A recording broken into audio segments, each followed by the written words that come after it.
Mama wa marehemu anaitwa Beatrice wa jamaa la Babungwe, Bashie Kombe, Bashi Malele, nyumba ya Bashi Chala.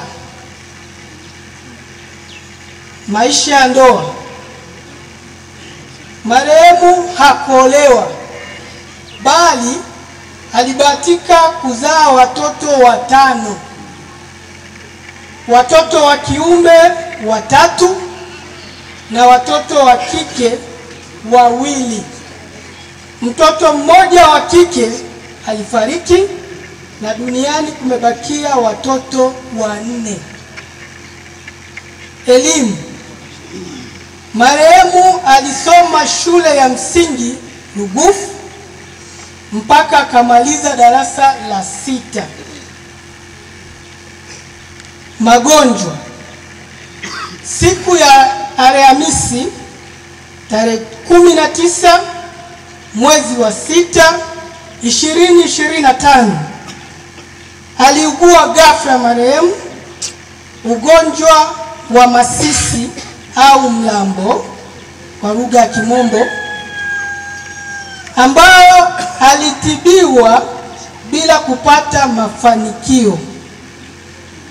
Na ilipofika siku ya Jumapili tarehe 22 mwezi wa 6 2025 alipelekwa hospitali kuu ya Nyarugusu. Hapo alienda akiwa mautiuti, yani alikuwa amepoteza kabisa fahamu. Hali ambao wataalamu pamoja na vipimo vyao walimpima na ikaonekana kuwa ana ugonjwa wa kisukari.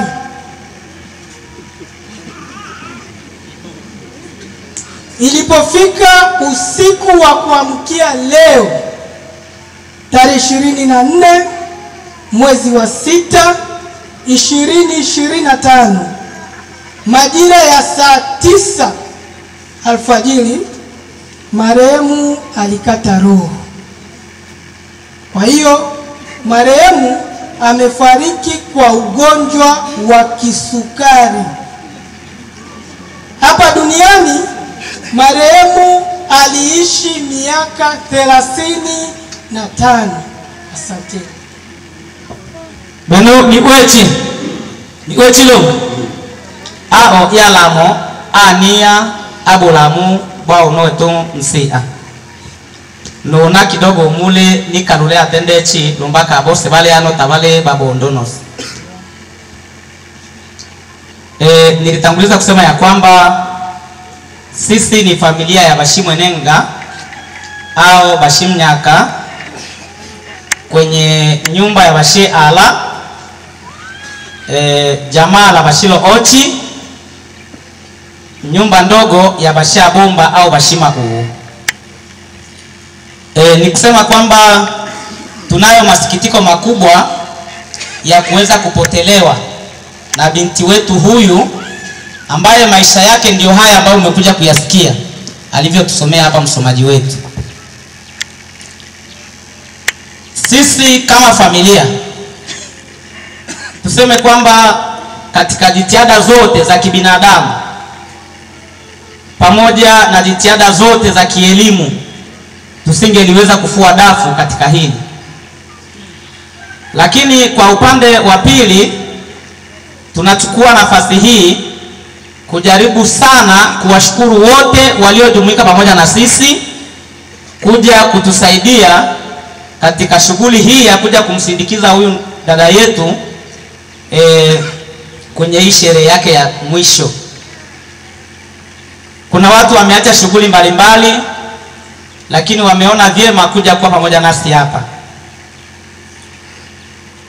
Kwa upekee sana tujaribu pia kuwashukuru kanisa ambao kuanzia ile asubuhi tuko nao hapa, na nadhani tutaendelea kuwa nao mpaka siku ambayo tutakuja kuitangaza kwamba itakayokuwa siku ya kutandua huu msiba. Lakini sasa nielekee upande wa kijiji cha Ese ya pili. Hapa nadhani hatuna cha kuwalipa kama familia, kwa sababu mimi tangu niwe Nyarugusu mwaka wa 1996 ulikuwa mwezi wa 12, na tangu tuanze kupata misiba kwenye familia yetu na popote pale kambini tunapoenda kushiriki kwenye misiba, sijawahi kuona jambo ambalo tumetendewa na wanafamilia wa kijiji cha SD. Benumi Uechi. Kijiji hiki pengine mwingine atasema kwamba wamefanya nini?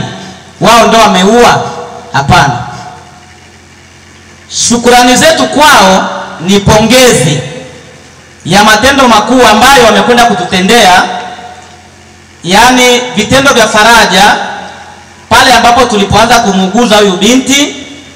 Kijiji hiki peke yake kilisimama kama vile wanandugu, kijiji cha Ese ya pili. Ndio maana nimesema ya kwamba sijawahi kuliona hili, na mengine pengine hatutaweza kuyahesabu, kwa sababu wapo watu ambao baada ya huu msiba wanaweza wakaanza kufikiria kufanyiwa kama vile wenye kurudisha likilimba, pengine naweza kafikia hivyo.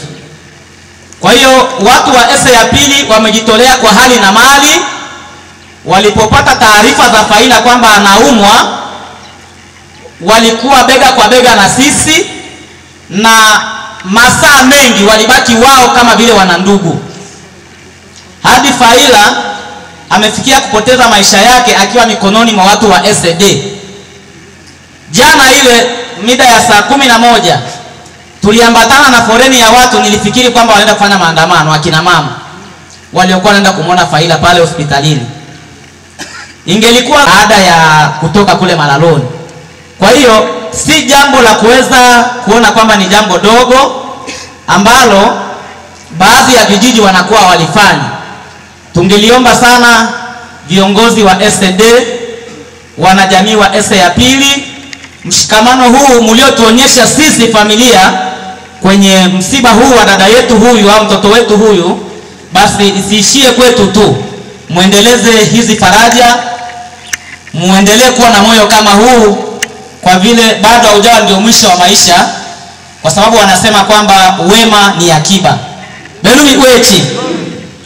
Kwa kumalizia, niombe kusema kwamba tulikuwa sisi na program ya kusema kwamba baada ya kuzika tuweze kutoa msiba kwenye ili eneo, tupeleke kwenye eneo jingine.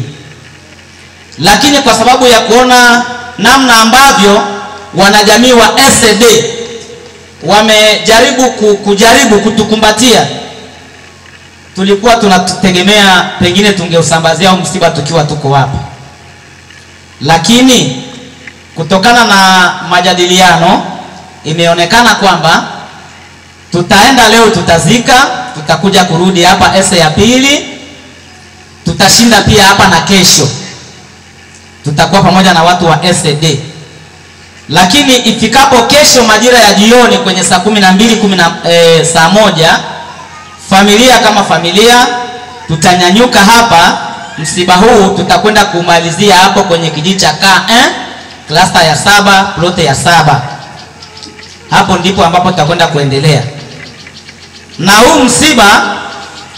Kuanzia sasa tutaendelea nao hadi Ijumaa, yaani siku ya 5 kwenye kiswali cha kule kwetu Baraka.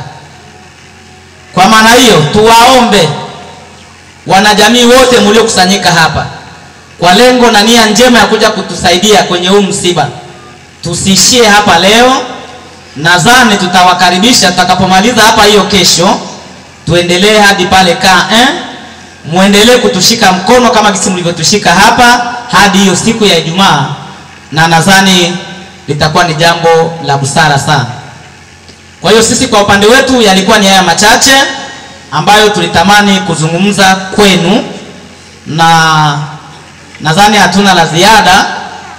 Pengine tuwashukuru wote ambao wametusikiliza kwa haya machache, na pengine tuachie kanisa kuendeleza hii shughuli. Asanteni sana.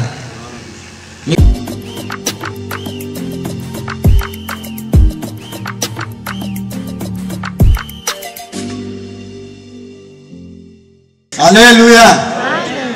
Baada ya hotuba ya kanisa, ni muda sasa wa kumwandaa atakayetulisha neno la jioni ya leo.